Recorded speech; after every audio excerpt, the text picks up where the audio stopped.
हमारी संस्कृति, हमारे संस्कार सदा रहें हमारे साथ। सब्सक्राइब करें तिलक। भारत में जन्मा योग विश्व भर में तेजी से प्रसिद्ध हो रहा है। इस प्रसिद्धि का कारण भी स्पष्ट है। योग मानसिक शांति और शारीरिक रूप से स्वस्थ रहने का उत्तम मार्ग है। पर इस मार्ग पर चलने के कुछ नियम हैं। नियम का सामान्य भाषा में अर्थ है ऐसे कुछ कार्य जिनका उल्लंघन आपको नहीं करना है। इस योग मार्ग पर चलने के लिए भी कुछ नियमों का पालन आवश्यक है। हरिओम। सात्विक जीवन में आपका स्वागत है। मैं डॉक्टर नेहल शर्मा, सात्विक जीवन के इस पथ पर आपकी साथी।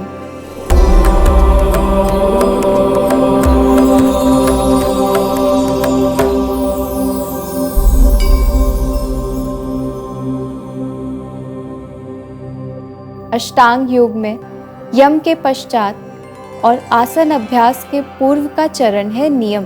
यम की ही तरह नियम भी कुल 5 हैं। शौच, संतोष, तप, स्वाध्याय और ईश्वर प्राणिधान। योग मार्ग पर चलने के लिए पहला नियम है शौच। शौच का अर्थ है शुद्धता और स्वच्छता। योग के संदर्भ में शौच का अर्थ आंतरिक और बाह्य शुद्धि दोनों से है। जहाँ स्नान द्वारा शरीर को बाहर से स्वच्छ किया जाता है, उसी प्रकार सद्भावना, मैत्री, करुणा से की जाने वाली शुद्धि आंतरिक शुद्धि है। शौच से मन में प्रसन्नता, एकाग्रता, सत्य और आत्मदर्शन की योग्यता प्राप्त होती है। योग मार्ग पर चलने के लिए दूसरा नियम है संतोष। कर्तव्य का पालन करते हुए उसका जो कुछ भी परिणाम हो, आपको जो कुछ भी प्राप्त है उसी में संतुष्ट रहना, किसी प्रकार की तृष्णा ना करना संतोष है। सनातन संस्कृति में कहा भी गया है, संतोषम परमम सुखम। संतोष से परम सुख का लाभ मिलता है।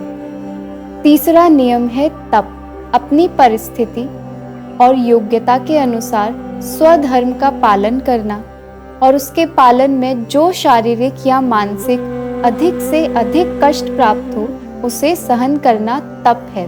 आसान शब्दों में, जो भी कार्य आप निस्वार्थ भाव से करना चाहते हैं उसे पूर्ण निष्ठा से करना और मार्ग में आने वाले सभी कष्टों को सहन करना तप है।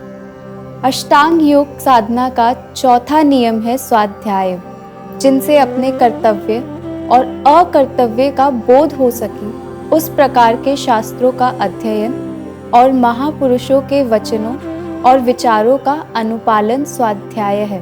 इसके साथ साथ ईश्वर के वाचक ओमकार का जाप करना भी स्वाध्याय ही है।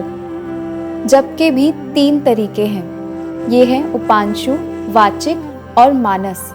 ऐसा जप जिसमें दूसरों को शब्द का ज्ञान ना हो उसे उपांशु कहा जाता है। जिसमें स्पष्ट रूप से शब्द बोध कराने वाली ध्वनि होती है, ऐसे जप को वाचिक जप कहा जाता है। जप शब्द और मंत्र का केवल चिंतन यदि किया जाए तो उसे मानस जप कहते हैं। इन तीनों प्रकार के जप में मानस जप को श्रेष्ठ माना जाता है। 5वां और आखिरी नियम है ईश्वर प्राणिधान।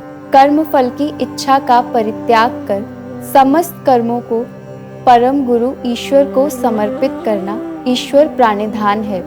ईश्वर के नाम, रूप, लीला, धाम, गुण, प्रभाव का श्रवण, कीर्तन और मनन, यह सभी ईश्वर प्राणिधान के ही अंग हैं। इन सभी नियमों का पालन योग में जरूरी है।